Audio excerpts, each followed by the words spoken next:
आज तक हमने मनोरथ के साइड जो सेवा क्रम की जो एक साइड है हमारी पुष्टि मार्ग की, उसको हमने एक्सप्लोर किया.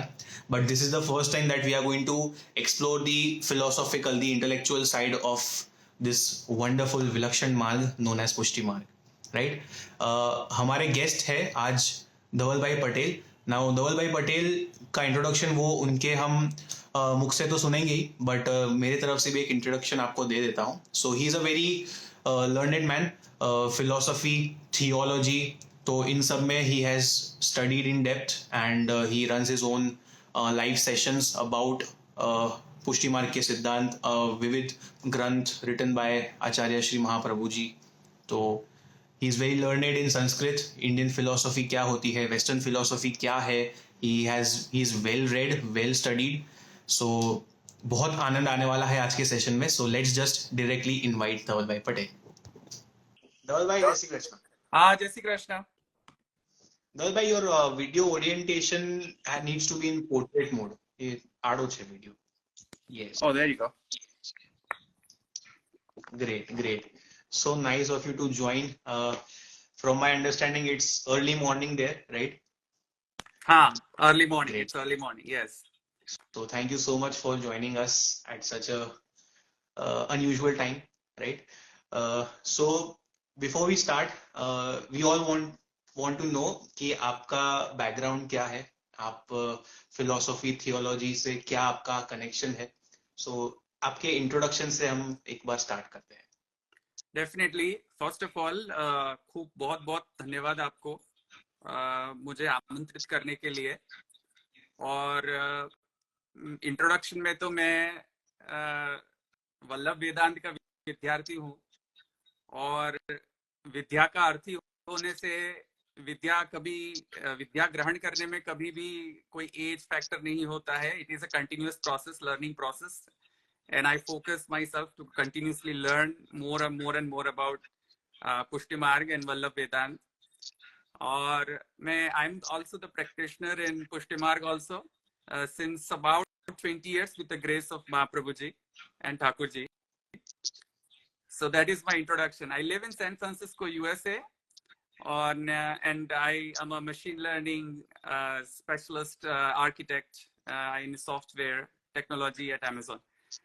So ये मेरा संक्षिप्त में इंट्रोडक्शन है. धवल भाई, 2-3 साल पहले हम मेरी ऑफिस पे एक बार मिले थे, मुलाकात हुई थी.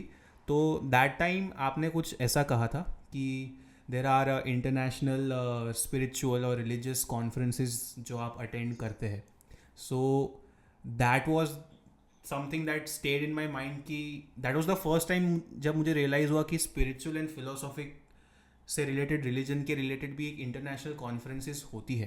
And that really piqued my interest कि ये मेरा ऑलरेडी इंटरेस्ट तो था ही. फिलोसफी को थोड़ा सा एक्सप्लोर मैंने अपने हिसाब से किया है. Not very well read guy, but थोड़ा यहाँ से मैंने here and there I research and थोड़ा सा पढ़ा है. एंड देन फाइनली आपका मैंने अभी इंस्टाग्राम पेज देखा, एंड देन आपके यूट्यूब चैनल पे आपके वीडियोज़ देखे. सो देर आर वीडियोज़, आपकी पूरी सीरीज़ है जहाँ पे आप अनुभाष्य ब्रह्मसूत्र पे बात कर रहे हैं. मैं भी वो स्टार्टिंग में ही हूँ अभी, एंड काफ़ी इन डेप्थ आप जाते हैं, राइट. तो फिर मैंने सोचा कि this is the perfect opportunity. जो 2 साल पहले मुलाकात हुई थी, this is how I wanted to start this conversation with you. Finally I get to do that. So with that being said, आज का टॉपिक है फिलोसफी ऑफ पुष्टि मार्ग. बट उससे पहले मुझे समझना है कि इंडियन फिलोसफी क्या होती है, how is it different from western philosophy. तो ये मैं आपको एक ऊपर से ब्रीफ दे रहा हूँ. Of course you are aware of the questions and the lining. So first thing first, हम संप्रदाय से एक बिलोंग करते हैं. हमारा वल्लभ संप्रदाय है, पुष्टि मार्ग का जो संप्रदाय है वो. And according to my research and जहाँ मैंने जो भी पढ़ा है उसके हिसाब से देयर आर 4 मेजर वैष्णव संप्रदाय, राइट. विकीपीडिया के पेज पे तो अन्य बहुत सारे संप्रदाय हैं जो वैष्णविज्म में आते हैं, बट 4 को हम we accept those 4 as actually संप्रदाय. So my question is, what makes an ideology a sampradaya, a tradition, a sampradaya, and what does not make it a sampradaya despite the claims of the followers of that tradition. And संप्रदाय में भी क्या types होते हैं, like are traditions different from math, math different from sampradaya, sampradaya different from something else, denomination भी एक शब्द है जो विकिपीडिया यूज़ करता है, राइट? तो हमें पहले तो ये समझना है कि संप्रदाय क्या होता है, क्या संप्रदाय नहीं होता है, and what are the different words used and how do we become aware of that. So that's the Absolutely. first.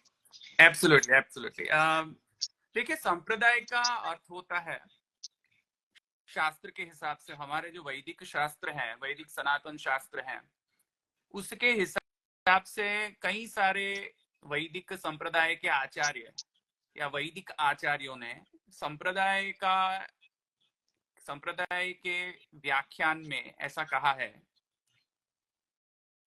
कि सम्यक प्रकृष्टम दानम सम्मंत्रादेः श्रुति मूलकम. So there are 4 components.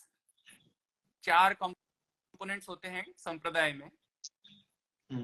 प्रथम तो संप्रदाय जो है वो एक सिस्टमैटिक, सुव्यवस्थित, भगवान को या उस परम तत्व को प्राप्त करने के लिए भगवान से ही प्रेरित, उस परम तत्व द्वारा ही प्रेरित, प्राप्त करने के लिए, उसको खुद स्वयं को प्राप्त कराने के लिए या करने के लिए एक सुव्यवस्थित सिस्टमैटिक परंपरा या प्रणाली जो प्रवाहित हो रही हो उसको संप्रदाय कहते हैं. सम्यक प्रकृष्टम दानम, अच्छी तरीके से उस परम तत्व को प्राप्त करने के लिए जो दान किया जाए परंपरागत आचार्य द्वारा, तो ये जो एक पूरी जो सिस्टमैटिक प्रोसेस है उसका नाम है संप्रदाय. और सम उपसर्ग लगता है, प्र उपसर्ग लगता है और दान लगता है. ये 3 शब्द संप्रदाय, ये 3 शब्द से संप्रदाय शब्द निष्पन्न होता है. तो सम उपसर्ग माने सम्यक, अच्छी तरीके से, और अच्छा क्या है बुरा क्या है वो हम आएंगे उस पे, पर सम्यक माने अच्छी तरीके से दान किया जाता हो वो.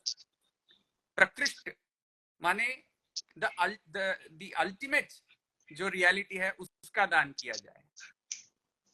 प्रकृष्ट माने सबसे एक्सीलेंट फिनोमिना का दान करना चाहिए, कोई लौकिक फिनोमिना का नहीं, किंतु जिससे निश्रेयस सिद्धि हो, जिससे व्यक्ति का अलौकिक कल्याण हो, वैसी चीज का दान संप्रदाय.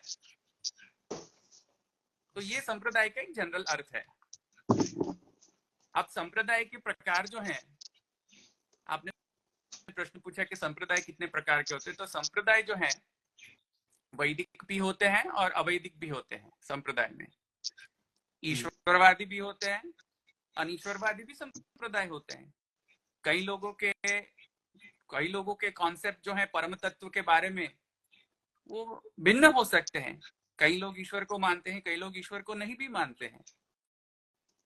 तो संप्रदाय is not just related to Vedic Sanatan. संप्रदाय कोई भी हो सकता है, पर किंतु हम वैदिक सनातन धर्म के कंटेक्स्ट में हमारी बात चल रही है.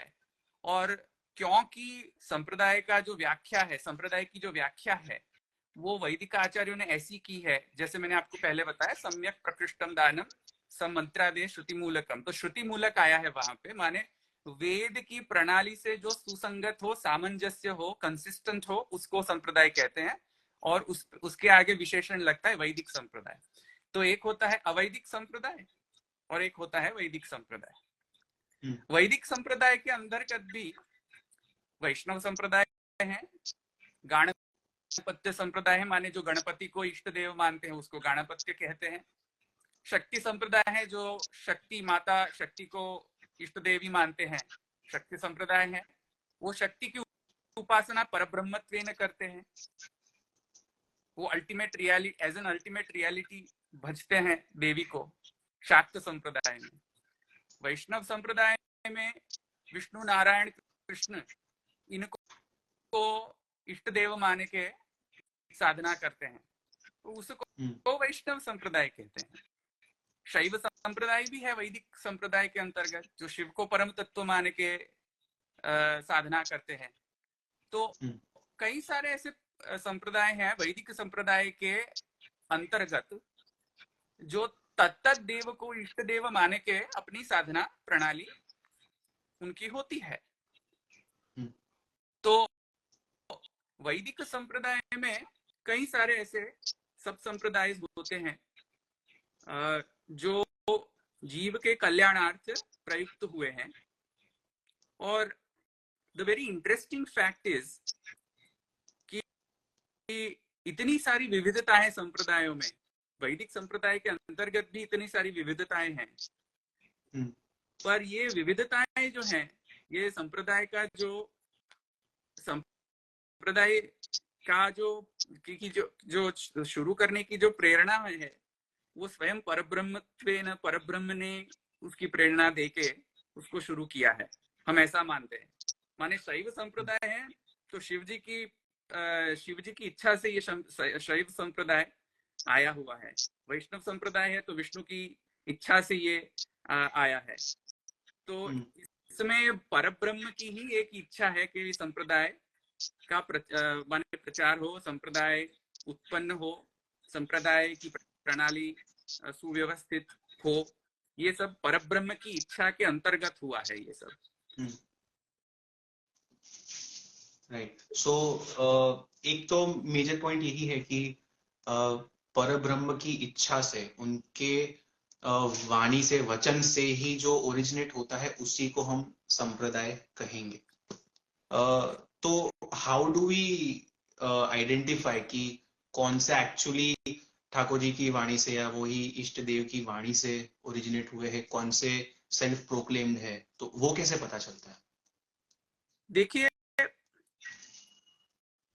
कोई भी वाणी, कोई भी हमारा एक्शन, कोई भी कर्म, कोई भी ज्ञान, कोई भी शब्द उस परब्रह्म की, उस परब्रह्म का ही स्वरूप है। वो हम वैदिक संप्रदाय के अंतर्गत मानते हैं। माने एक ही परब्रह्म ने विविध रूप धारण किए हैं और वो विविधता वैदिक भी हो सकती है, अवैदिक भी हो सकती है। तो शब्द मात्र परब्रह्म है, या भले वो वैदिक संप्रदाय हो या अवैदिक संप्रदाय हो, मूल में वो परब्रह्म की ही एक लीला है। कोई भी शब्द हो, कोई भी थियरी हो, कोई भी आइडियोलॉजी हो, कोई भी प्रिंसिपल हो, ultimately it is the form, names, forms and function of that ultimate reality. So ये पहले ध्यान में रखनी चाहिए ये बात। अब आपका प्रश्न पे आऊं तो कैसे वैलिडेट करें कि ये वैदिक संप्रदाय है कि नहीं? कैसे वैलिडेट करें कि ये संप्रदाय जो है वो कोई प्रणाली है, वैदिक संप्रदाय के प्रणाली के अंतर्गत आता है कि नहीं? तो उसका वैलिडेशन का एक प्रकार ये है कि वो श्रुति मूलक होना चाहिए। जैसे मैंने व्याख्यान में बोला था, सम्यक प्रकृष्टम दानम श्रुति मूलकम।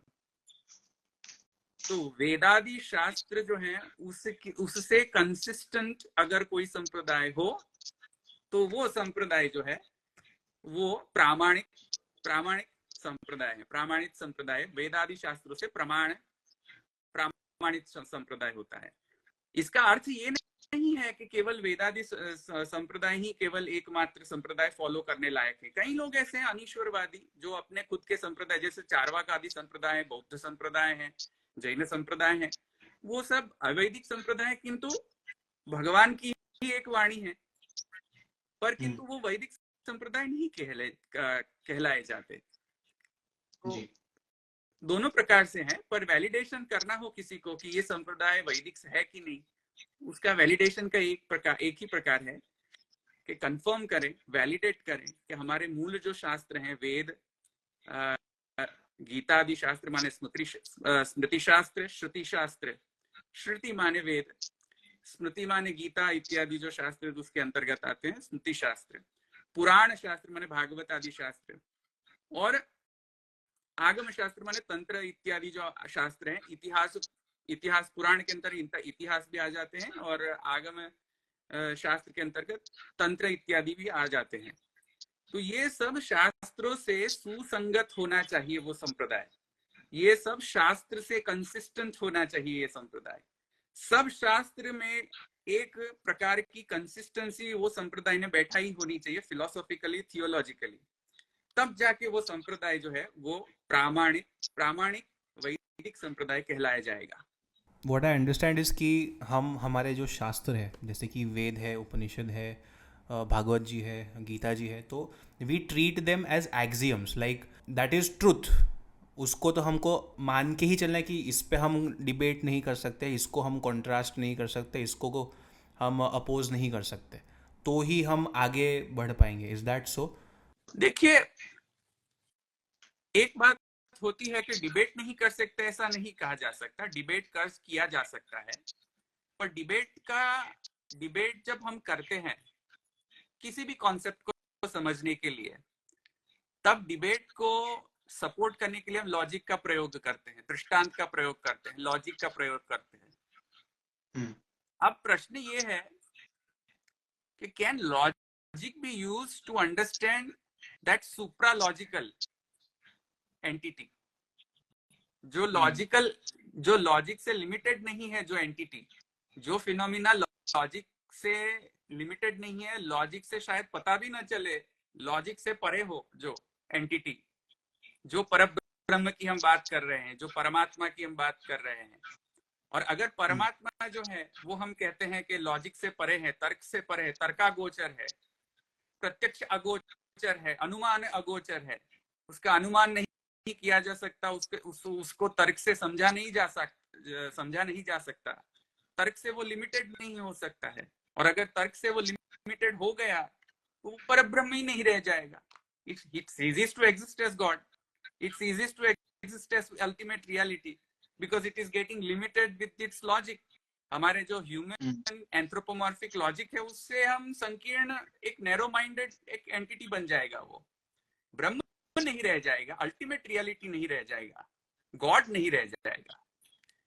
तो जब भी हम डिस्कशन करते हैं उस परब्रह्म को समझने के लिए, तब डेफिनेटली हम अपना तर्क का प्रयोग करते हैं। जैसे अभी हम बात कर रहे हैं, अभी मैं समझा रहा हूं, तो मैं कोई चीज को समझाने का जो सामर्थ्य आता है मुझ में, वो तर्क है। तो तर्क से कोई चीज को समझाई जा सकती है, समझी जा सकती है, डेफिनेटली यस। पर तर्क की एक लिमिटेशन होती है, और वो लिमिटेशन जान के परब्रह्म को जाना जा सकता है। अगर हम ये माने कि तर्क से हम कुछ भी समझ सकते हैं, इसकी वजह से परब्रह्म को भी समझ लेंगे डिस्कशन करके, तो परब्रह्म समझ में नहीं आएगा। कश्चित धीर प्रत्यगात्मानम ऐक्षत, ऐसे कहते हैं पुरुष सूक्तम बने वेदादि शास्त्र में के, और नैषा तर्केण मतिरापनीया, श्रुति कहती है कि ये परब्रह्म को समझने के लिए तर्क से अगर आप लिमिटेड हो गए तो परब्रह्म समझ में नहीं आएगा। तो आपके मूल प्रश्न पे आऊं कि केवल श्रद्धा का विषय नहीं है परब्रह्म को जानने के लिए।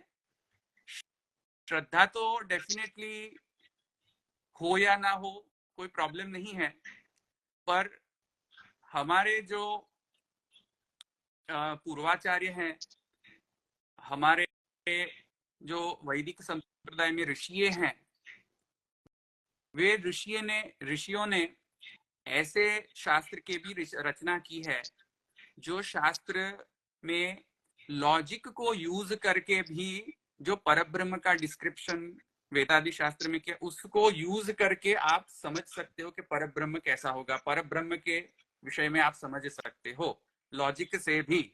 पर कंडीशन एक ही है कि लॉजिक इज लिमिटेड, वो रियलाइज करके ही आप डिस्कशन करो लॉजिक से। तो लॉजिक से भी आप परब्रह्म को जान सकते हैं, पर एक कंडीशन है कि logic can never describe the entire Parabrahm. Know that, right, that's a precondition. Okay, तो व्हाट इज लॉजिक के आगे क्या है? प्रेम। देखिए, लॉजिक से आगे शास्त्र समझने के लिए शब्दादि प्रमाण है, जैसे लिटरेचर है, वेदादि शास्त्र रूप लिटरेचर। तो क्योंकि परब्रह्म जो है वो एक्सपीरियंसेबल फिनोमिना ही नहीं है। आप क्या परब्रह्म को देख सकते हो? देख तो नहीं सकते। आप एक्सपीरियंस कर सकते हो, टच कर सकते हो? टच तो नहीं कर सकते हो। परब्रह्म इजीली प्रत्यक्ष आता है आपके सम्मुख में? नहीं, इजीली तो नहीं आता है। तो ये अल्टीमेट रियलिटी जो है वो इजीली एक्सपीरियंसेबल नहीं है कॉमन मैन को, कॉमन पर्सन को। तो जब कोई वस्तु इजीली एक्सपीरियंसेबल ना हो, अनुभूति गोचर ना हो इजीली, तब उसको जानने का मीन्स क्या है, जानने के प्रकार क्या है? फिर तब जाके शब्द प्रमाण आता है कि जो लिटरेचर में लिखा हुआ है परब्रह्म के बारे में, और वो लिटरेचर कोई एक सात्विक अवस्था में लिखा हुआ है, पूर्ण ज्ञान की अवस्था में लिखा है। तो कोई वस्तु पूर्ण ज्ञान अवस्था में समाधि में लिखी हुई जो वाणी होती है, योग समाधि में या कोई अन्य समाधि में, तो अगर कोई हाईएस्ट लेवल ऑफ सात्विक स्टेट में अगर कोई वाणी लिखी गई है, तो उस वाणी को हम अनुसरण करके हम वो परब्रह्म के बारे में और विषय में जान सकते हैं। भले प्रत्यक्ष न हो परब्रह्म, भले अनुभूति गोचर न हो, पर वो शब्द प्रमाण, वो लिटरेचर को हम अवगाहन करके हम वो परब्रह्म के बारे में जान सकते हैं। तो शब्द प्रमाण भी एक है। लॉजिक जो है वो शब्द प्रमाण के बेस में होना चाहिए, शब्द प्रमाण से इनकंसिस्टेंट नहीं होना चाहिए। जो लिटरेचर है उससे कॉन्ट्राडिक्ट नहीं करना चाहिए, तब ही वो एक वैलिड नॉलेज कहलाई जाएगी ब्रह्म के विषय में। वरना हमारा लॉजिक में भी प्रॉब्लम आ सकता है, प्रत्यक्ष देखने में भी प्रॉब्लम आ सकती है। Errors can happen anywhere. You might have a logical errors, logical pitfalls, false inference भी हो सकता है लॉजिक में। प्रत्यक्ष में भी एरर्स आ सकती है, जैसे मिराज में एरर्स आती है, मिराज को देखने के फिनोमिना में। तो ये सब एरर्स जो है वो लॉजिक की लिमिटेशंस हैं, एक्सपीरियंसेस के लिमिटेशंस हैं। तो experience can never be fully relied upon for understanding such a supra logical entity. Right. So इसकी वजह से शब्द प्रमाण जो लिटरेचर है, हमारे वेदादि शास्त्र हैं, पुराण आदि शास्त्र हैं, ये सब शास्त्र जो समाधि में लिखे गए हैं शास्त्र, वो परब्रह्म के बारे में जो समाधि की जो भाषा है, जो हाईएस्ट स्टेट ऑफ माइंड में लिखी हुई है, ये टेक्स्ट को कॉन्ट्रडिक्ट ना करता हो, ऐसा तर्क का उपयोग करना चाहिए और ऐसे परब्रह्म के बारे के विषय में जानना चाहिए। Right. Before we move on to the next question, एक और इसी का सब क्वेश्चन मैं पूछ लेता हूँ। पुष्टि मार्ग में हमारे जो सिद्धांत है उसमें हम कौन से टेक्स्ट को हाईएस्ट अथॉरिटी मान के फिर आप श्री आचार्य चरण श्री महाप्रभु जी ने ये पुष्टि मार्ग का सिद्धांत है जो वो हम सृष्टि पे, वैष्णव सृष्टि पे कृपा करके प्रकट किया है? देखिए, हाईएस्ट अथॉरिटी माने पहले में जो भी शास्त्र हैं, प्रमाण, जो शास्त्र का प्रमाण से महाप्रभु जी ने पुष्टि मार्ग का प्रवर्तन किया है, वो मूल में तो सर्व शास्त्र, जो सर्व वेदादि शास्त्र हैं, सर्व शास्त्र प्रमाण है हमारे शास्त्र में। माने अर्थोयमेव निखिलैः वेदवाक्यैः रामायण सब इत्यादि वचन जो महाप्रभु जी के मिलते हैं, तो उसमें वेद, पुराण, इतिहास, स्मृति, आगम इत्यादि, ब्रह्मसूत्र इत्यादि सर्व शास्त्र जो है हमारे में प्रमाण है जी। वो एक बात। दूसरा के इंटरप्रिटेशन कैसे करना चाहिए शास्त्र में, उसका सिस्टम क्या है इंटरप्रिटेशन में, क्योंकि इतने सारे शास्त्र हैं, हजारों शास्त्र, अब कौन कैसे पठन करेगा, कोई अध्ययन कैसे करेगा इतने सारे शास्त्र को। और कोई व्यक्ति अगर इतने सारे शास्त्रों का अध्ययन करने बैठे भी तो उसकी जिंदगी समाप्त हो जाएगी, उसका जीवन समाप्त हो जाएगा। अध्ययन करते करते तो जान कैसे पाएगा कि ब्रह्म क्या है, पुष्टि मार्ग क्या है। तो इसकी वजह से आचार्य चरण ने एक सिंपल सिस्टमैटिक स्टडी करने का प्रोसेस, जिसमें कंसिस्टेंसी बैठाई जाए इजीली बिगिनर्स लेवल के लिए, 4 शास्त्र बताए हैं। अच्छा। और वो 4 शास्त्र महाप्रभु जी ने कहे हैं कि वेदाः श्री कृष्ण वाक्यानि, वेद, भगवत गीता, व्यास सूत्राणि, ब्रह्म सूत्र और समाधि भाषा व्यासस्य, माने भागवत पुराण। समाधि भाषा जो भागवत पुराण के अंदर जो समाधि भाषा है वो, ये 4 का अगर कंसिस्टेंट कोई इंटरप्रिटेशन करता है तो उससे हमको अपनी जो प्रोसेस है, जानने की प्रोसेस है, नॉलेज की प्रोसेस है, वो शुरू करनी चाहिए। पर इसकी वजह से ऐसा नहीं मान लेना चाहिए कि केवल 4 ही प्रमाण है पुष्टि मार्ग में, क्योंकि महाप्रभु जी के अन्य वचन भी प्राप्त होते हैं जहां पे महाप्रभु जी कह रहे हैं कि अर्थोयमेव निखिलैहि वेदवाक्यैहि इत्यादि वचन निबंध आदि ग्रंथ में प्राप्त होते हैं, जहां पे महाप्रभु जी कहते हैं कि हमारे संप्रदाय में प्रमाण है सर्वशास्त्र, वेद, पुराण इत्यादि सर्वशास्त्र प्रमाण है। पर अगर किसी को शुरू करना है स्टडी तो ये 4 शास्त्र से अपना स्टडी शुरू कर सकते हैं। वेद माने वेद, गीता, ब्रह्मसूत्र और भागवत।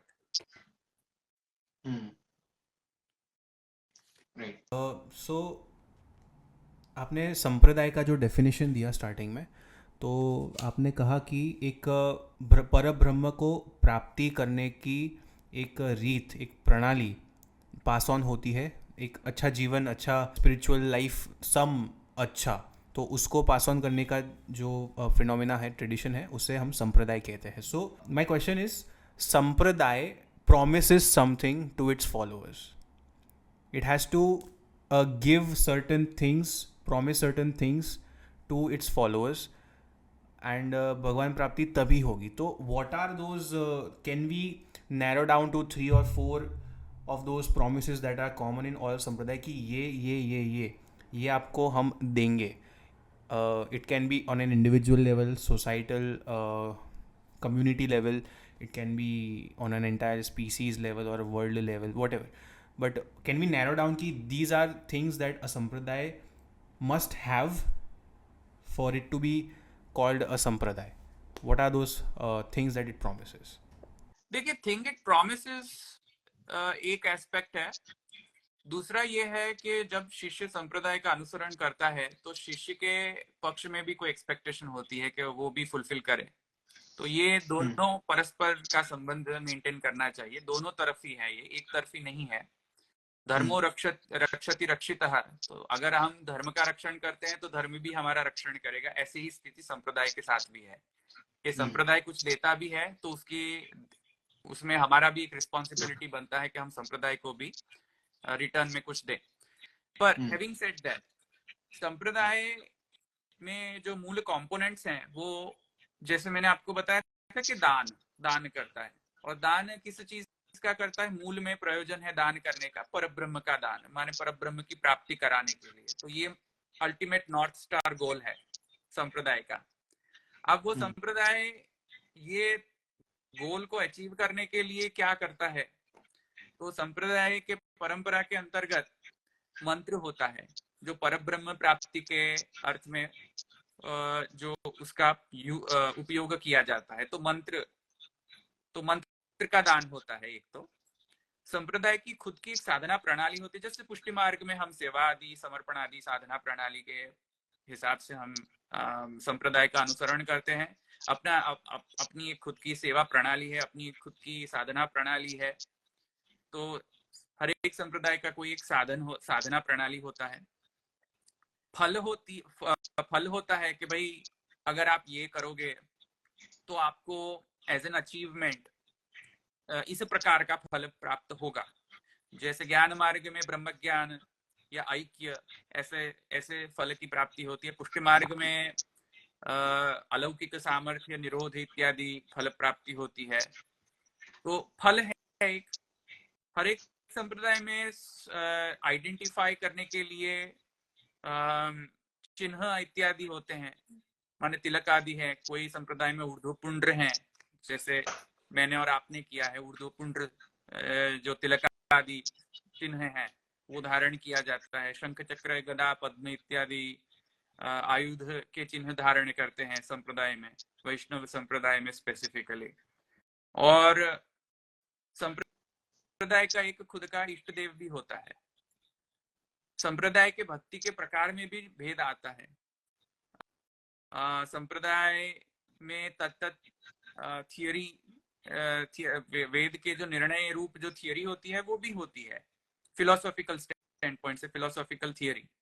तो ये सब संप्रदाय के कंपोनेंट्स होते हैं, और ये सब संप्रदाय के कंपोनेंट्स मिलके एक सिस्टमैटिक प्रोसेस बनती है जिसको हम संप्रदाय कहते हैं। आज के समय में we identify there are 4 major Vaishnav संप्रदाय पे ही अब आते हैं। Let's narrow down the discussion. Vaishnav संप्रदाय की बात करें तो we identify 4 major Vaishnav sampradaya today. तो the question is what are those sampradaya, उनका अगर लीनिएज अगर हम ब्रीफ में समझ सके तो, एंड कौन से स्वरूप प्रभु की पूजा होती है या सेवा होती है। देखिए, वैष्णव संप्रदाय में मूल में 5 संप्रदाय हैं, और 5 इसीलिए कह रहा हूं कि कई लोगों को सरप्राइज लगेगा कि वैसे तो 4 है तो 5 क्यों कह रहे हैं। तो मैं उस पर आऊंगा, बट वैष्णव संप्रदाय में मूलतः 5 संप्रदाय हैं। पहला है विष्णु स्वामी संप्रदाय, या उसको रुद्र संप्रदाय भी कहते हैं। और जैसे मैंने आपको पहले बताया कि संप्रदाय जो है वो ब्रह्म की इच्छा से प्रवर्तित हुए हैं। तो अनंत विध संप्रदाय है, वैष्णव संप्रदाय में भी थियोरेटिकली अनंत विध संप्रदाय हैं, पर जो संप्रदाय प्रकट हुए हैं उसकी बात कर रहा हूं मैं। तो अनंत संप्रदाय के अंतर्गत मुख्य रूप से 5 संप्रदाय हैं, और उसमें प्रथम जो है विष्णु स्वामी संप्रदाय, उसके प्रवर्तक आचार्य विष्णु स्वामी है। पर मूल प्रवर्तक आचार्य, एक बात समझने की है कि ये सब संप्रदाय के जो मूल प्रवर्तक हैं वो नारायण विष्णु श्री कृष्ण है, पुरुषोत्तम है। तो सब संप्रदाय के मूल आचार्य तो स्वयं पुरुषोत्तम श्री कृष्ण है। तो ये बात समझनी चाहिए। और अब जो मैं आचार्यों का नाम जो लूंगा वो मूल प्रवर्तक नहीं है। ये जो आचार्य का जो नाम लूंगा मैं, वो आचार्य जो है वो परंपरा के अंतर्गत उनका जो प्रवर्तकत्व माना जाता है। तो मूल प्रवर्तकत्व तो श्री कृष्ण का ही रहता है, रिजर्व। तो वैसे ही विष्णु स्वामी संप्रदाय में विष्णु स्वामी संप्रदाय या रुद्र संप्रदाय के मूल प्रवर्तक पुरुषोत्तम है। और महाप्रभु जी वल्लभाचार्य ने वो संप्रदाय के आचार्यत्व का ग्रहण किया है, क्योंकि महाप्रभु जी के जो पूर्वज थे वो कहा जाता है कि विष्णु स्वामी संप्रदाय के माने मंत्र से दीक्षित हुए थे। माने जो गोपाल आदि मंत्र हैं, गोपाल मंत्र, उपासना इत्यादि गोपाल आदि मंत्र हैं, वो मंत्र को प्राप्त महाप्रभु जी के पूर्वजों ने विष्णु स्वामी संप्रदाय के अंतर्गत रह के किया था। तो इस वजह से, क्योंकि उनके जो पूर्वज हैं जो वो उस प्रणाली से संबंधित थे, वो प्रणाली में थे, वो संप्रदाय में थे, उस वजह से, और विष्णु स्वामी संप्रदाय ने भी महाप्रभु जी को रिक्वेस्ट किया था कि आप हमारे संप्रदाय के आप प्रवर्तक आचार्य बनिए। तो इस वजह से महाप्रभु जी भी इस संप्रदाय के आचार्य हैं परंपरा से। तो ये रुद्र संप्रदाय हुआ या विष्णु स्वामी संप्रदाय हुआ। पुष्टि, और वो संप्रदाय में भी श्री कृष्ण की सेवा की जाती है इष्ट देवत्व। फिर आता है श्री संप्रदाय या श्री रामानुज संप्रदाय या लक्ष्मी संप्रदाय भी कहा जाता है वो। और उसमें भी मूल प्रवर्तकत्व जो है वो नारायण है, पर किंतु जो श्री रामानुजाचार्य जी हैं उसका परिवर्धन किया है, तो संप्रदाय का, श्री संप्रदाय का परिवर्धन किया है। तो मूल प्रवर्तक नारायण और श्री भगवद रामानुजाचार्य जो है उसको उन्होंने परिवर्धन किया। उनकी मुख्य फिलॉसफी जो है वो विशिष्टाद्वैत है, और उस संप्रदाय में श्रीमन नारायण की सेवा की जाती है, और साधना प्रणाली भी उनकी विशद है, हम बाद में भी डिस्कस कर सकते हैं। और उसके बाद है ब्रह्म संप्रदाय, और ब्रह्म संप्रदाय के प्रवर्तक माने परिवर्धन आचार्य जो है, जो जिसने परिवर्धन किया ब्रह्म संप्रदाय का, वो है मध्वाचार्य। तो द्वैत फिलॉसफी है उनकी, और उनके संप्रदाय में उडुपी कृष्ण इत्यादि जो कृष्ण की सेवा की जाती है, तो ये उनके इष्ट देव है, श्री कृष्ण उनके इष्ट देव हैं।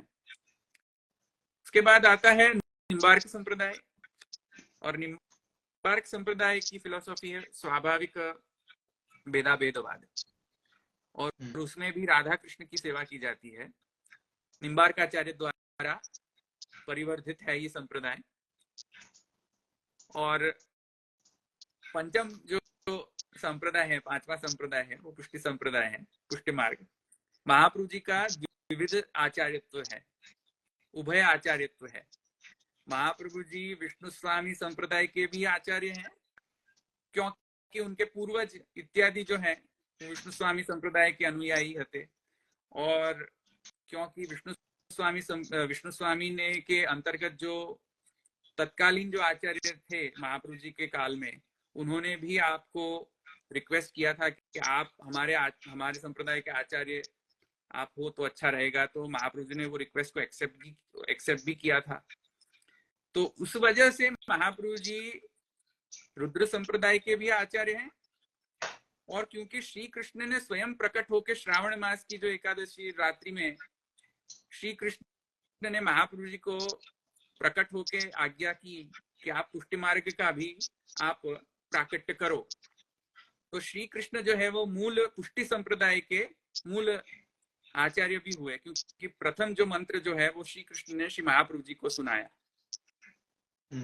तो श्री कृष्ण ने पुष्टि संप्रदाय का प्रवर्तन किया महाप्रभु जी द्वारा। तो महाप्रभु जी जो है वो उनके मूल प्रवर्तक आचार्य हैं, और मूल परंपरा श्री कृष्ण से शुरू होती है पुष्टि संप्रदाय की भी। तो विष्णु स्वामी संप्रदाय के भी आचार्य हैं और पुष्टि संप्रदाय के भी आचार्य हैं महाप्रभु जी, माने महाप्रभु जी का उभय आचार्यत्व है। ओके, इसमें मेरे दो सवाल है। सबसे पहला सिली क्वेश्चन, बट हम क्यों वैष्णव संप्रदाय कहते हैं, क्यों कृष्ण संप्रदाय नहीं कहते? तो देखिए, अच्छा क्वेश्चन है। विष्णु शब्द से वैष्णव शब्द आया हुआ है, जो विष्णु का हो वो वैष्णव, पहली बात है। तो अब क्वेश्चन आएगा कि विष्णु माने क्या? विष्णु के कई अर्थ होते हैं, माने विष्णु जो है वो कुछ एक अर्थ होता है कि सत्व गुणावतार विष्णु, नारायण को भी कहीं जगह विष्णु कहा जाता है, और श्री कृष्ण को भी विष्णु कहा जाता है। तो विष्णु शब्द का अर्थ क्या? जब इस पे हम विचार करें तब एक शब्द का अर्थ निकलता है डिक्शनरी मीनिंग, जो डिक्शनरी में लिखा हो कि Vishnu is equal to a demigod, और Vishnu is the one who resides in the Kshir Samudra, कोश में जो कहा गया हो, डिक्शनरी मीनिंग एक।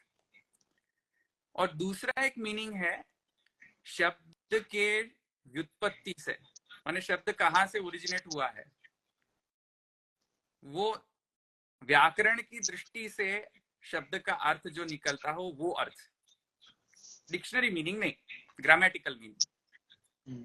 तो विष्णु शब्द यहाँ पे जो अणु अणु में व्याप्त हो उसको ग्रामेटिकली विष्णु शब्द कहा जाता है, उसको ग्रामेटिकली विष्णु कहा जाता है। जो अणु अणु में व्याप्त हो वो विष्णु। अब हम्म, वो गुणावतार सत्वाभिमानी गुणावतार देवता विष्णु हो या नारायण हो या श्री कृष्ण हो, इससे संबंधित नहीं है ये अर्थ।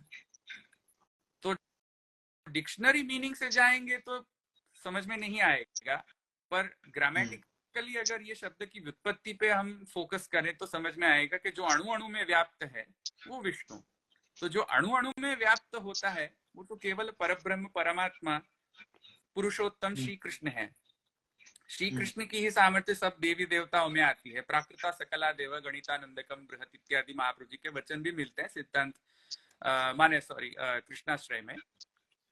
तो उस अर्थ से तो श्री कृष्ण ही यहाँ पे माने उसका अर्थ निकलता है विष्णु शब्द से। श्री कृष्ण के प्राकट्य में भी it's an interesting one. Shri Krishna के प्राकट्य में भी एक श्लोक आता है, विष्णु सर्वगुहाशय आविरासी यथा प्राच्यान दिशिन्दुरिव पुष्कल, जो हम जन्माष्टमी के रात्रि में पंचामृत स्नान से पहले हम बोलते हैं सब जगह, घर में, अपने गृह सेवा में, सब जगह हम बोलते हैं, ये श्लोक का रेसिटेशन होता है। तो वहां पे भी विष्णु शब्द आया है, तो वहां पे विष्णु का अर्थ श्री कृष्ण निकलता है, क्योंकि जो अणु अणु में व्याप्त हो वो विष्णु।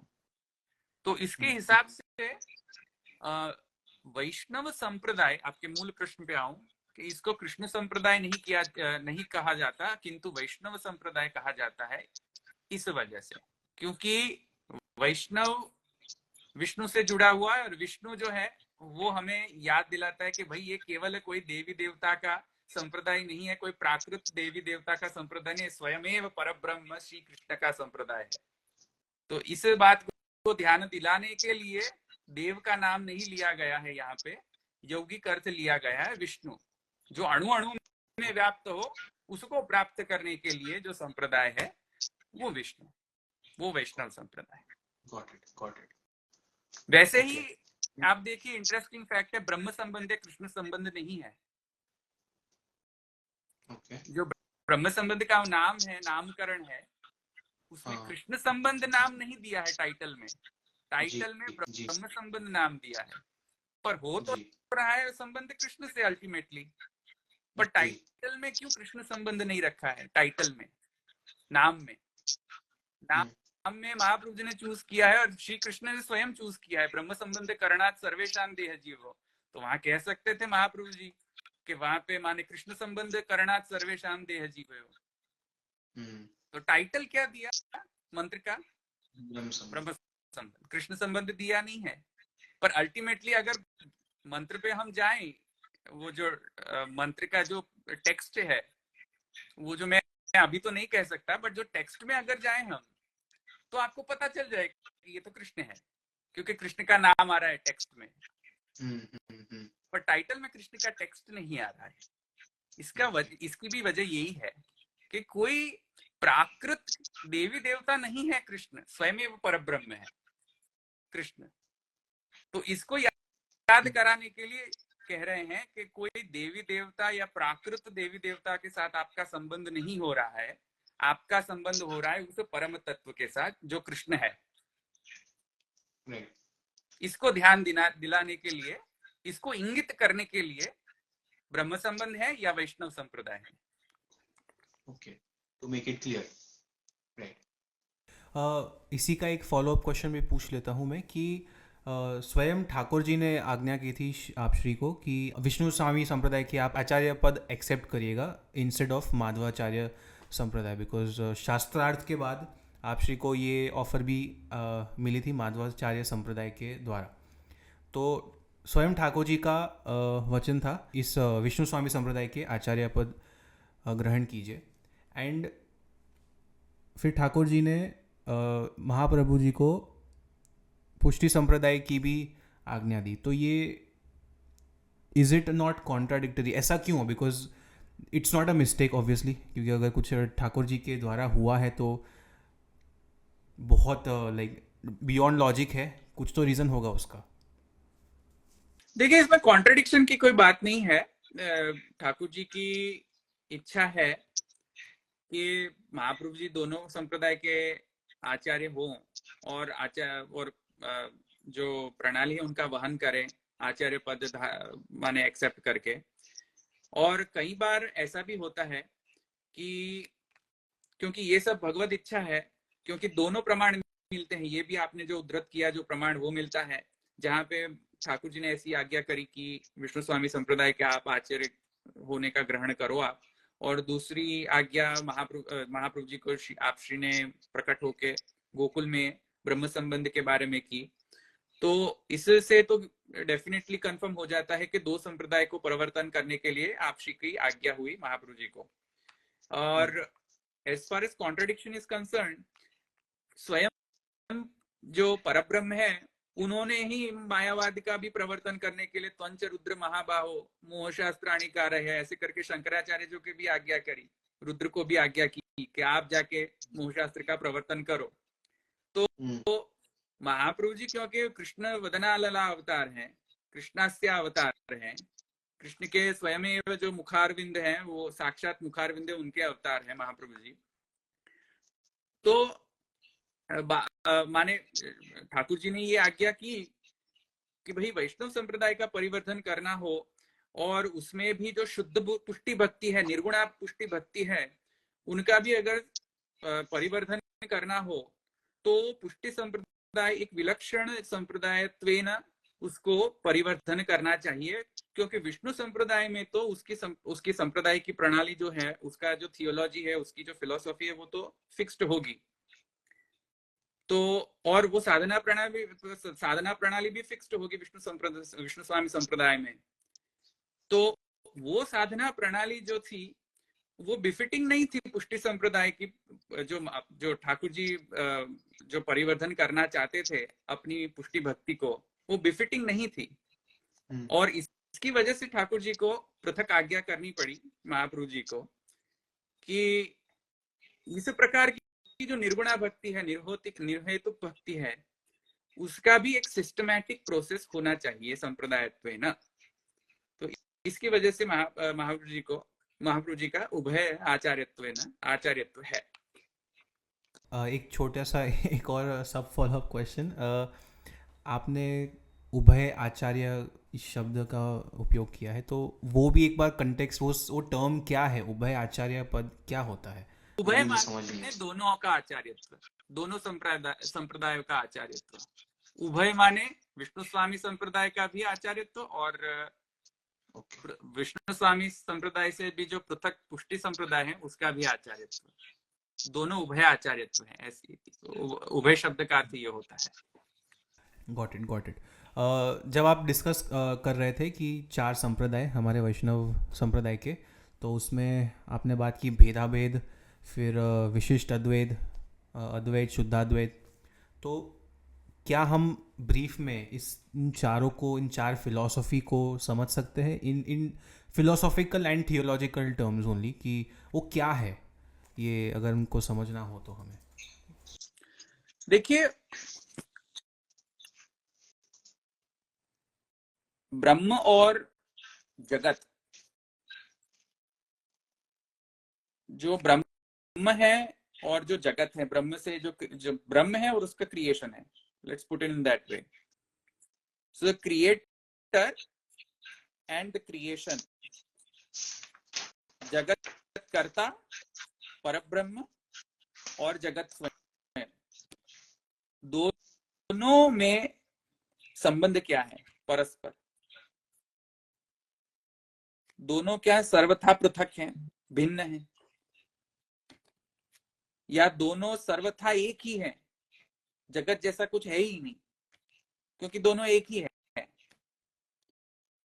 या दोनों में कोई भेद है या कोई अभेद है, कोई किस प्रकार का अभेद है, थोड़े अंश में अभेद है, थोड़े अंश में अभेद है, या थोड़े अंश में सेम है, सिमिलैरिटी है, थोड़े अंश में डिफरेंस भी है, ये भी एक ऑप्शन है। या दोनों ही सर्वथा भिन्न है, माने सृष्टिकर्ता एकदम भिन्न तत्व है और सृष्टि एकदम भिन्न है। तो 4 ऑप्शन तो यहाँ आ गए, सृष्टि और सृष्टिकर्ता, the creator and the creation, वो दोनों के संबंध में 4 ऑप्शंस तो यहाँ ही आ गए कि दोनों सेम है, डिफरेंट एंड सिमिलर दोनों है, या है ही नहीं जगत, या क्रिएशन है ही नहीं, केवल परब्रह्म ही है। 4-5 कॉम्बिनेशन तो यहाँ ही आ गए, और भी कॉम्बिनेशन है by the way, permutations, combinations, but मुख्य रूप से ये 4 कॉम्बिनेशंस हुए।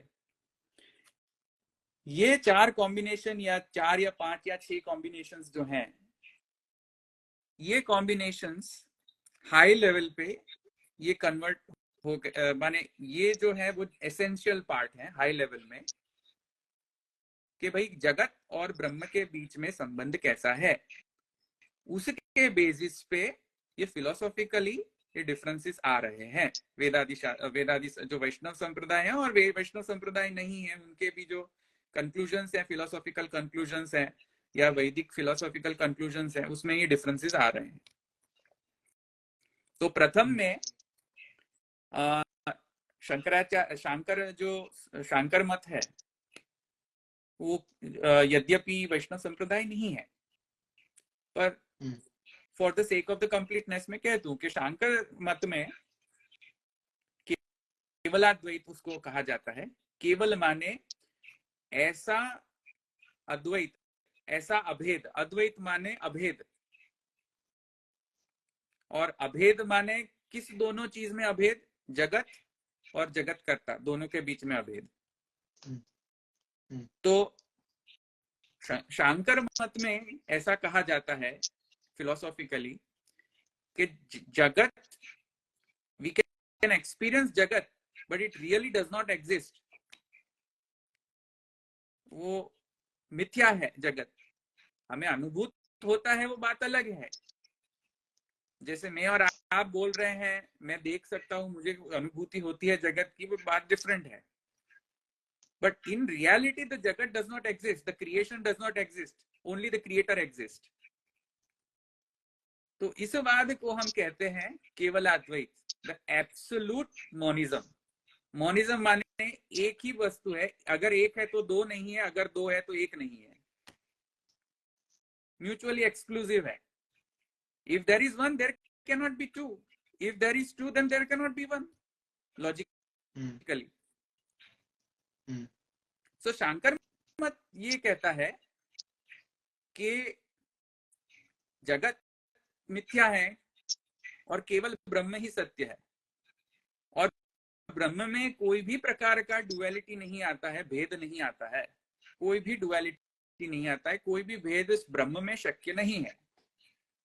ये उनका फिलोसॉफिकल कंक्लूजन है वेद के अनुसार। तो इसको केवलाद्वैत कहते हैं। केवल अद्वैत माने ऐसा अद्वैत के जो द्वैत को सहन न कर पाता हो, द्वैत के कंप्लीटली कॉन्ट्राडिक्टरी ऐसी फिनोमिना, उसको अद्वैत कहते हैं। There is not a possibility of having any kind of duality. That type of singularity is called as केवल अद्वैत। तो ये एक। दूसरा, उसके डायमेट्रिकली ऑपोजिट फिलोसॉफिकल सिस्टम है माध्व संप्रदाय के। तो मध्वाचार्य जी कहते हैं कि nothing doing, the creation exist and the creator also exist, but the creation also is completely different than the creator. So creation also exists, creation also exists, creator also exists, and both are completely different. कोई भी similarity नहीं है creator और creation के बीच में। उस बात को हम कहते हैं द्वैतवाद, एब्सोल्यूट डुअलिस्टिक, उसको हम कहते हैं द्वैतवाद। वो माध्व संप्रदाय के फिलोसॉफिकल कंक्लूजन्स हैं। रामानुज संप्रदाय में एक एग्जांपल से समझा दूं, क्योंकि वो थोड़ा क्लिष्ट हो जाएगा समझाने के लिए। तो रामानुज संप्रदाय में ऐसा है, जैसे आप कोई कार मैन्युफैक्चर कर रहे हो, तो कार मैन्युफैक्चर में कई सारे पार्ट्स को जोड़ के कार बनेगी। तो जो पार्ट्स हैं वो परस्पर तो एकदम भिन्न है। जैसे स्टीयरिंग व्हील है वो एकदम भिन्न है, माने कार की बॉडी से। कार की बॉडी अलग है, कार का ट्रंक अलग है, कार का स्टीयरिंग व्हील भी अलग है। तो elementally all these components of car is absolutely different, पर सब कंपोनेंट्स को मिलाओ अगर आप तो एक कार बनेगी। वैसे ही ब्रह्म एक है कंपेरिड विद कार, ब्रह्म, और उसके अंदर जो कंपोनेंट्स हैं कार की वो चिद अचिद जड़ सृष्टि और चिद सृष्टि और ईश्वर सृष्टि है। तो ये सब मिला के, सब कंपोनेंट्स को मिला के एक ब्रह्म सिद्ध होता है। ये फिलोसॉफिकल सिस्टम है श्री रामानुजाचार्य जी का, विशिष्टाद्वैत। Okay. इसको विशिष्टाद्वैत कहते हैं। अगर मैं टेक्निकलिटीज पे जाऊंगा तो थोड़ा क्लिष्ट हो जाएगा विषय, इसीलिए मैं अभी नहीं जा रहा हूँ। एक दृष्टांत से मैंने आपको समझा दिया कि कई सारे कंपोनेंट्स को जोड़ के समुच्चय करके एक चीज को अगर बनाया जाता है तो वैसा जो मॉडल है वो ब्रह्म और जगत के बीच में है। तो ये रामानुज संप्रदाय का विशिष्ट। इसका आप नोमेनक्लेचर भी एक बार समझा दो कि विशिष्ट अद्वैत, तो विशिष्ट स्टैंड फॉर व्हाट? हाँ, विशिष्ट, कई सारे विशिष्टों का अद्वैत, और कई सारे विशिष्ट माने चिद एक विशिष्ट, अचिद माने जड़ एक कंपोनेंट, एक कॉन्शियसनेस कंपोनेंट, और एक कॉन्शियसनेस दूसरी कॉन्शियस से भी डिफरेंट है, और एक जड़ दूसरे जड़ से भी डिफरेंट है उनके बाद में। तो ये सब जो कंपोनेंट्स हैं, सब विशिष्टों का जो अद्वैत है, जो एक सब कंपोनेंट्स जो हैं वो एक जब जुड़ते हैं तब एक वस्तु को सिद्ध करते हैं। तो इस वजह से वो अद्वैत है।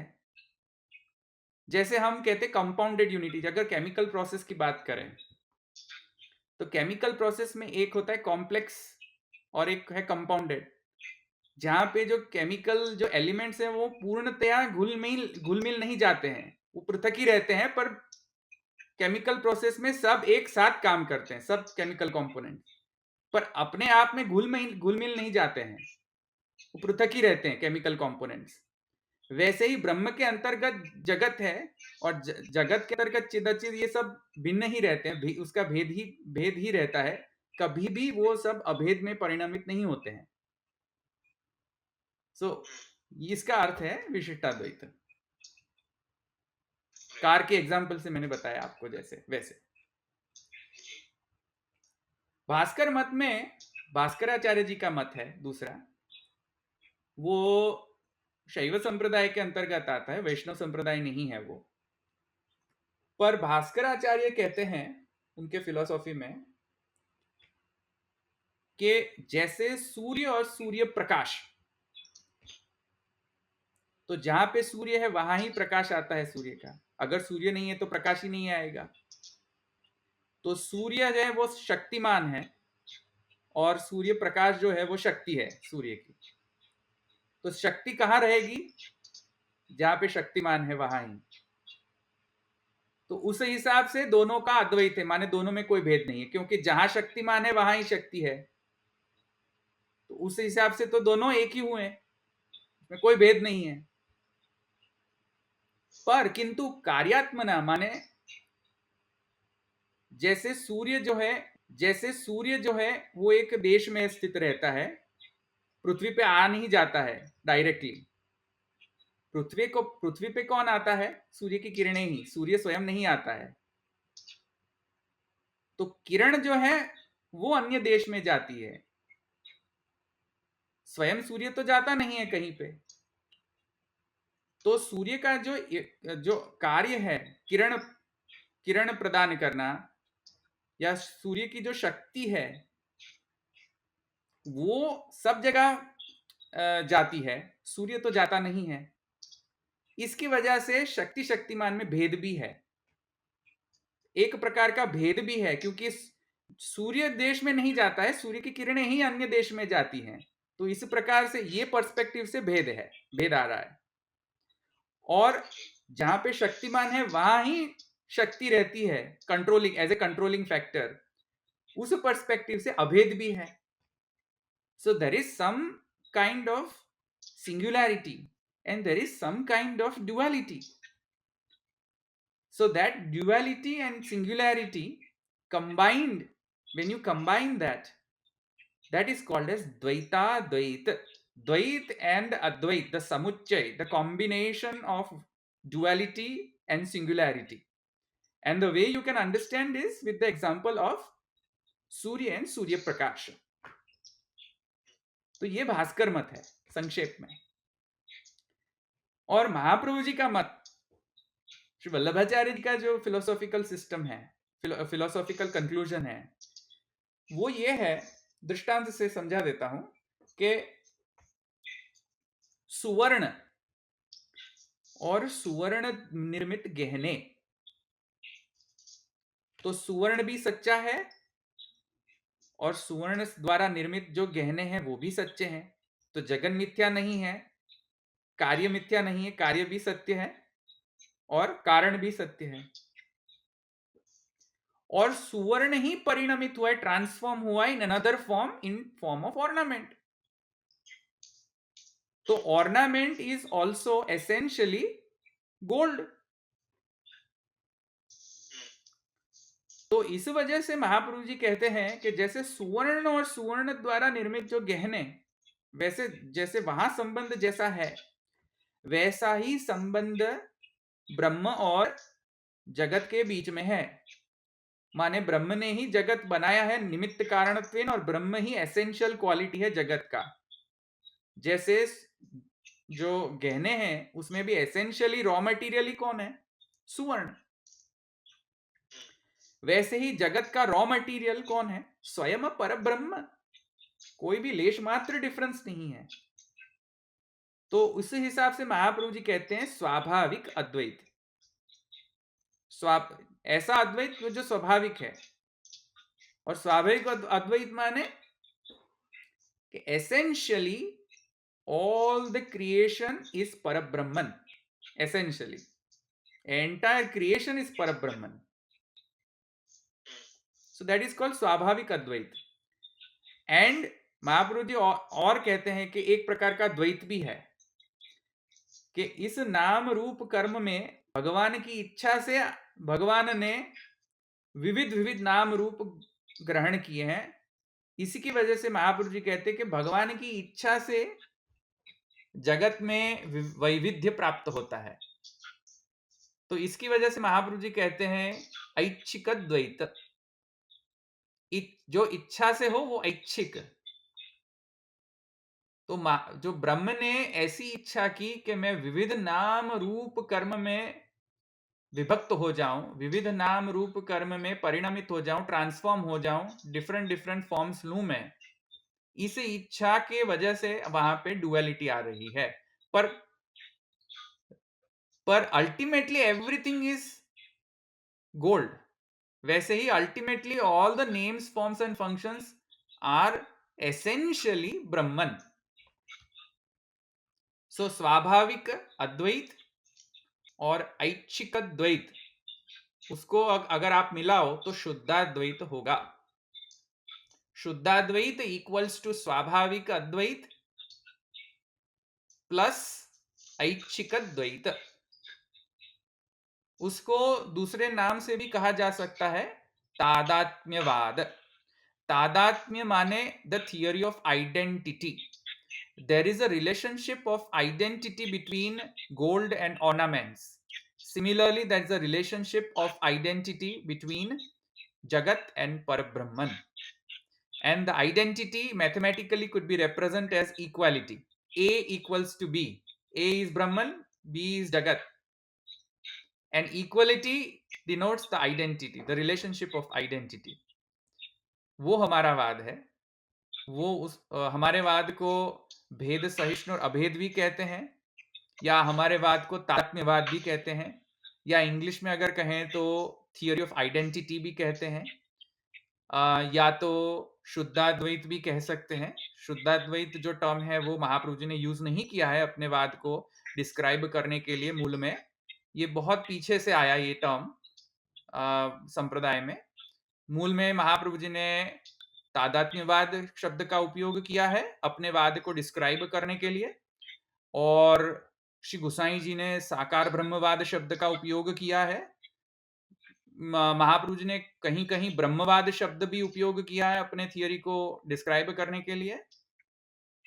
और उसके बाद पुरुषोत्तम जी के बाद शुद्धाद्वैत शब्द प्रचलित हुआ। ओके, सो इसको मैं एक अपने समझ से एक तरह से कनेक्ट करना चाहूँगा, correct me if I am wrong. हमारी जो फिलॉसफी है इसे हम कहते हैं शुद्ध अद्वैत, यानी the creator and the creation same है। गोल्ड एंड गोल्ड ज्वेलरी, उसमें अल्टीमेट एसेंस तो गोल्ड ही है, राइट? तो क्या इसीलिए हमारे यहाँ जो ग्रंथ प्राप्त होते हैं, जैसे कि श्रीमद् भागवत जी है, तो वो ठाकुर जी का वांग्मय स्वरूप बताया जाता है। शिक्षापत्र है तो वो श्री हरिराय जी का वांग्मय स्वरूप बताया जाता है। वल्लभाख्यान है तो श्री गुसाई जी का वांग्मय स्वरूप बताया जाता है। तो is it the right connection to have कि जो क्रिएटर है इन दिस कॉन्टेक्स्ट, जो भी रचयिता है इन ग्रंथ के, और उस ग्रंथ में, तो उन दोनों में कोई डिफरेंस नहीं है। तो is that the right analogy to through which I can understand it? I mean, that could be one of the ways to understand it, but essentially, I mean, that's absolutely fine to understand that way. But essentially, जो कहा जा रहा है उसके आगे जो कहा जा रहा है, to extend it further, not just literature is a form of Brahman.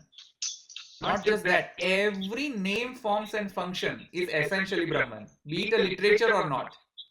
Be it a good or not, be it a good or bad, be it a good or evil, be it a pure or impure. Everything that you see, everything that you experience in terms of names, forms and functions, anything that you take an action for, or any object or any name, essentially everything is Brahman, raw material. अब special divine forms भी होते हैं, divinely forms. जो divine forms परब्रह्मन लेता है अपने इच्छा से।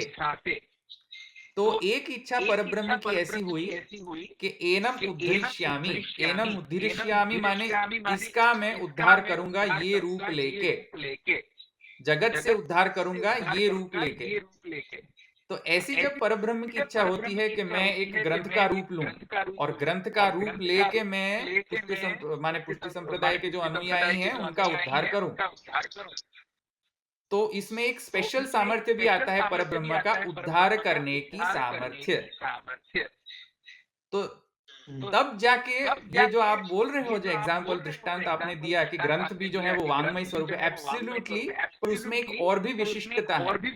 और ये विशिष्टता ये है कि ये सब ग्रंथ उद्धारार्थक है। जो परब्रह्म ने ये ग्रंथ के रूप में आप परब्रह्म प्रकट हुए हैं। तो ये दोनों का भेद समझना है कि essentially everything is essentially Brahman, B it a good, B it a bad, B it a ग्रंथ or be it a regular book, everything is ultimately raw material Parabrahman.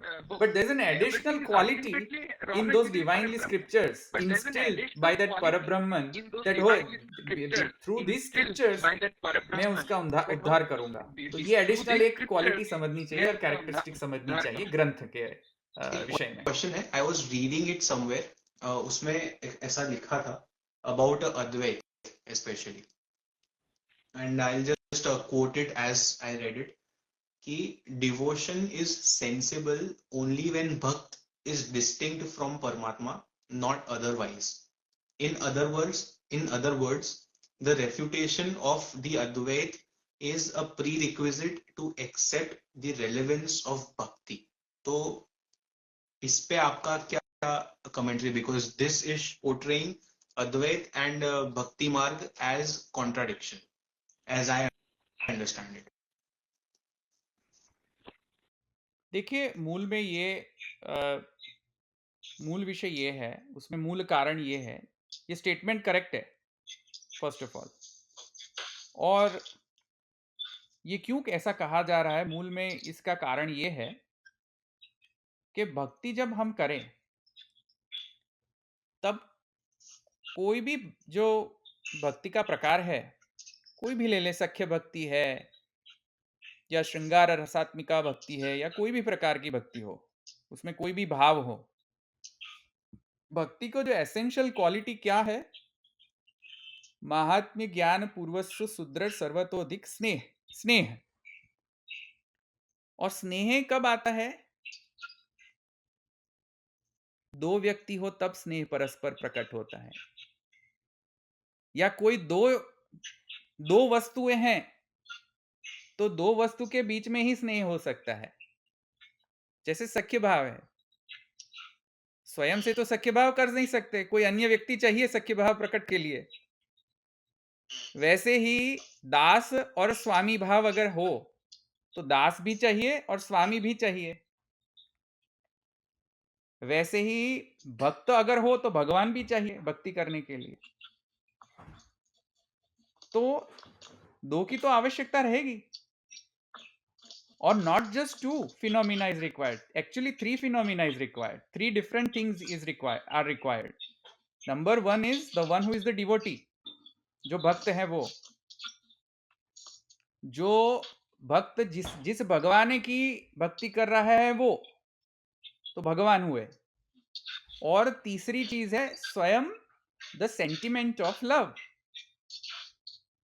So there are three things required in the devotion. और शंकर मत कह रहा है कि तीन है ही नहीं, एक ही है। जो भक्त है वो तो है ही नहीं, जीवो मिथ्या। तो अगर मैं ही मिथ्या तो मैं किसकी भक्ति करूं, अगर मैं ही मिथ्या हूं तो। और दूसरे शंकर मत कह रहे हैं कि the sentiment of love is also मिथ्या। So if the sentiment of love is मिथ्या, how can you do devotion? If everything is illusionary in nature, if you are illusionary, then the devotee is also illusionary, and the sentiment through which the devotee is being devoted into the God is also illusionary. And as a matter of, the third component is also illusionary in Shankar Vedanta, which is Bhagavan. Bhagavan never responds to any of the emotions as per Shankar Mat. So ऐसा उनका ब्रह्म है जो निर्गुण है, निर्विकार है, निर्गुण है, निर्धर्मक है, निर्विशेष है। तो ऐसा ब्रह्मन है, उनके हिसाब से ब्रह्मन ऐसा है कि जो कोई भी सेंटिमेंट को रिस्पॉन्ड करता नहीं है, कोई भी कर्म को रिस्पॉन्ड करता नहीं है, कोई भी ज्ञान को रिस्पॉन्ड करता नहीं है। तो अगर ऐसा ब्रह्म हो कि जो सेंटिमेंट को रिस्पॉन्स ना करे, रिस्पॉन्ड ना करे, कर्म को रिस्पॉन्ड ना करे, ज्ञान को रिस्पॉन्ड ना करे, तो भक्ति की सारी पॉसिबिलिटीज खत्म हो जाती हैं। इसकी वजह से शंकर मत में इन रियलिटी डिवोशन पॉसिबल नहीं है फिलोसॉफिकली, इसीलिए ये स्टेटमेंट कहा गया है। ओके, सो उसका और शुद्धाद्वैत का कोई इस स्टेटमेंट का और शुद्धाद्वैत का कोई संबंध नहीं है, बिकॉज यहाँ पे इच्छिक द्वैत भी है हमारे यहाँ पे। सो दैट गिव्स द या हमारे यहाँ ये माना जाता है कि वो परब्रह्म जो है वो भगवान भी बन सकता है। वो परब्रह्म अपनी इच्छा के कारण वो सख्य भाव का भी रिस्पॉन्ड कर सकता है। वो अपनी इच्छा अगर हो भगवान की तो वो कोई भी स्वरूप धारण करके, भक्त के भावानुसार स्वरूप धारण करके रिस्पॉन्ड कर सकता है, क्योंकि वो मल्टी डायमेंशनल है। तो मल्टी डायमेंशनल अगर फिनोमिना है भगवान, और तो अपनी इच्छा से वो मल्टीप्लिसिटी को और मल्टी डायमेंशनल नेचर को वो प्रकट कर सकता है भक्त के समक्ष। तो ये पुष्टि संप्रदाय की एक ब्यूटी है। ट्रू। तो पुष्टि संप्रदाय में पुष्टि भक्ति और शुद्धाद्वैत ये दोनों परस्पर अन्योन्याश्रित हैं। पुष्टि भक्ति can never happen without the philosophical foundation of Shuddhadvait.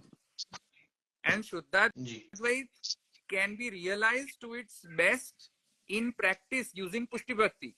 Both are interrelated with each other, interdependent with each other. क्योंकि अगर हम पुष्टि भक्ति करेंगे विदाउट द फिलोसॉफिकल फाउंडेशन, वो एक नियर एक लौकिकी प्रेमवत हो जाएगा, वो अलौकिकी नहीं रह जाएगा। जैसे गुड्डा गुड्डी में एक प्ले होता है, वैसे ही गुड्डा गुड्डी का एक प्ले हो जाएगा पुष्टि भक्ति। तो अपने ठाकुर जी भी एक गुड्डा गुड्डी हो जाएंगे अगर पुष्टि भक्ति में शुद्धाद्वैत का फाउंडेशन ना हो तो, महात्म ज्ञान ना हो तो। ट्रू। एज गुड एज लौकिक। जैसे कोई लौकिक में भी गुड्डा गुड्डी का खेल चल रहा हो, बालक करते हैं गुड्डा गुड्डी का खेल, वैसे ही पुष्टि भक्ति की सेवा बन जाएगी अगर पुष्टि भक्ति में शुद्धाद्वैत रूपी फाउंडेशन ना हो तो। और शुद्धाद्वैत नियर एक ज्ञान की वृथा एक्सरसाइज रह जाएगी अगर आप सेवा नहीं करते हो तो। प्रैक्टिकली आप समझ रहे हो पर इम्प्लीमेंट अमल में क्या प्रैक्टिकल में कुछ नहीं आ रहा है। तो पुष्टि भक्ति शुद्धाद्वैत नीड्स पुष्टि भक्ति also, and Pushti Bhakti is dependent on Shuddhadvaita. Both are interdependent with each other.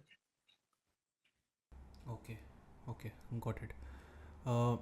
So one last question we'll take, okay, and just wanted to understand कि as I understand जो हमने 4 संप्रदाय की बात की, वैष्णव संप्रदाय में एंड फिर अन्य संप्रदाय में भी 2 फिलोसॉफिकल इंक्वायरी की बात तो हमने की ही। सो उसमें the entire origin of the philosophy comes from the inquiry in the relationship between the creator and the creation, right? So is that how the Vedic philosophical inquiry की system जो है वो ये है? And if so, then what is the difference between Western philosophy and Indian philosophy? कि western philosophy क्या the relationship between creation and creator is not the main subject matter for them? If not, then what is their origin of this inquiry? की कहाँ से वो लोग शुरुआत करते हैं? फिलोसॉफी में भी शुद्धाद्वैत मिलता है।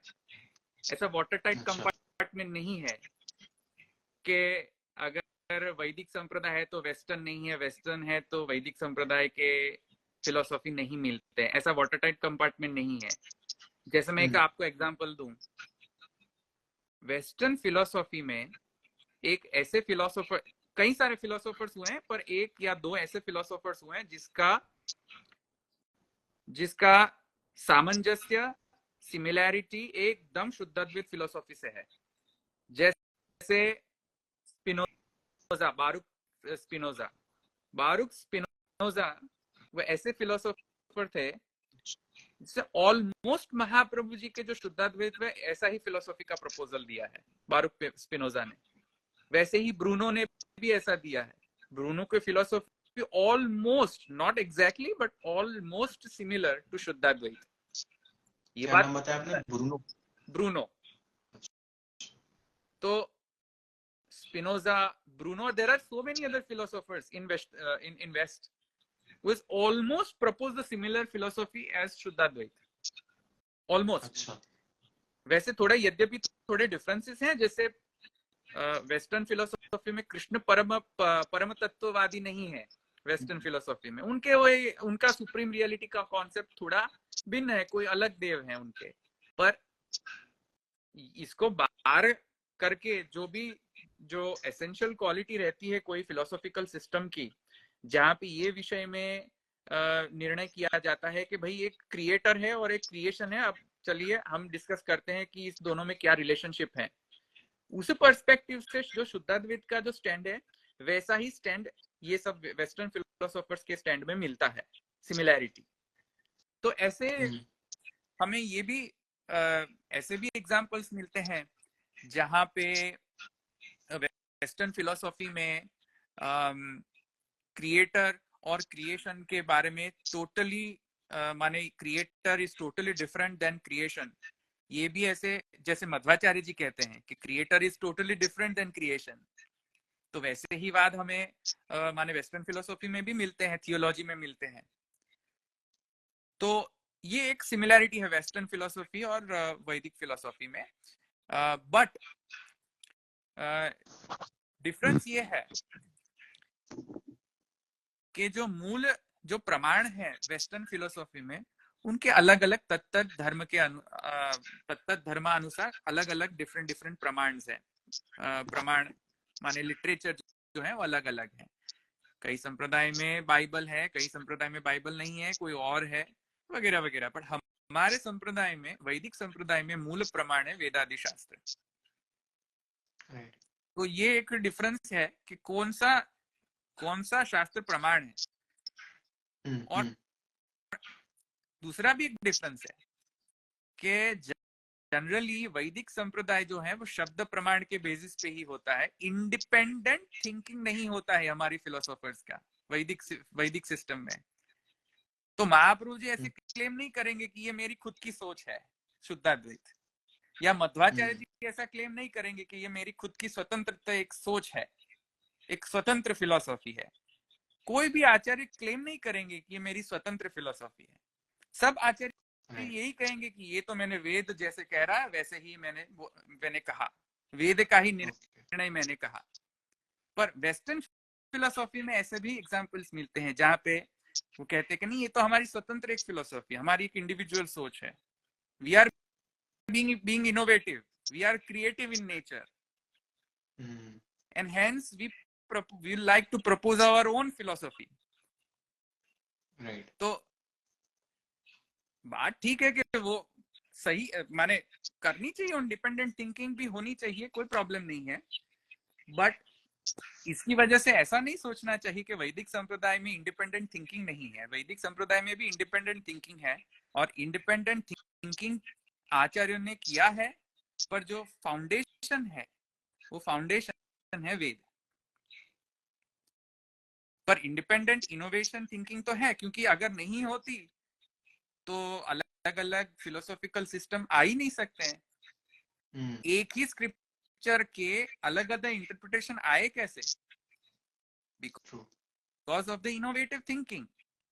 बट ये इनोवेशन ऐसा इनोवेशन नहीं है कि टोटली वेद से बाहर जाके इनोवेट करें, ऐसा नहीं है ये थिंकिंग। तो वेस्टर्न फिलोसॉफी में ये है, माने इंडिपेंडेंट थिंकिंग का क्लेम करते हैं वो लोग, पर हमारे में इंडिपेंडेंट थिंकिंग है, बट इतना इंडिपेंडेंट नहीं है कि जो वेद से बाहर चला जाए। वेद के अंतर्गत रह के, वेद की परिधि में रह के इंटरप्रिटेशन है हमारा, वो वैदिक संप्रदाय है। Got it. बहुत सारे क्वेश्चंस हैं मेरे खुद के ही, एंड इसी के फॉलोअप क्वेश्चंस भी है, बट आई गेस आज यहीं तक हम रखते हैं, बिकॉज सो नेक्स्ट टाइम हम जब भी डिसाइड करें then will take up from here only. And कुछ क्वेश्चंस जो क्वेश्चनएयर में हमने डिसाइड किए थे वो तो एक पूरा ही चैप्टर हमने लिया ही नहीं, सो हम नेक्स्ट में कवर करेंगे। एंड थोड़ी सी मुझे वेस्टर्न फिलोसॉफी की भी चर्चा करनी है अगले, या फिर whenever in the future we do this again, right? So but today's session was really helpful, and मैं यहाँ पे नोट्स भी बना रहा था actually, right? So thank you so much Dhaval bhai for doing this, and I hope in the future also we do this again. And for everyone watching this right now, धवल भाई आपकी YouTube channel का नाम एक बार बता दीजिए, and आपका Instagram का channel का नाम तो आई थिंक दिख ही रहा है, तो इन YouTube चैनल का नाम भी बता दीजिए, so people want to watch your videos. आपको खूब खूब धन्यवाद मुझे आमंत्रित करने के लिए। और मेरी YouTube चैनल का नाम है Pushtipedia, the same name as Instagram's handle. So if you are interested in learning more, yeah, you can visit my YouTube channel as well. Thank you for inviting me. Thank you so much, Dhaval bhai. We'll do it in the future and we'll take it from here. Thank you. Yes. Looking forward to it. Thank you. Jai Shri Okay. Krishna. Yes.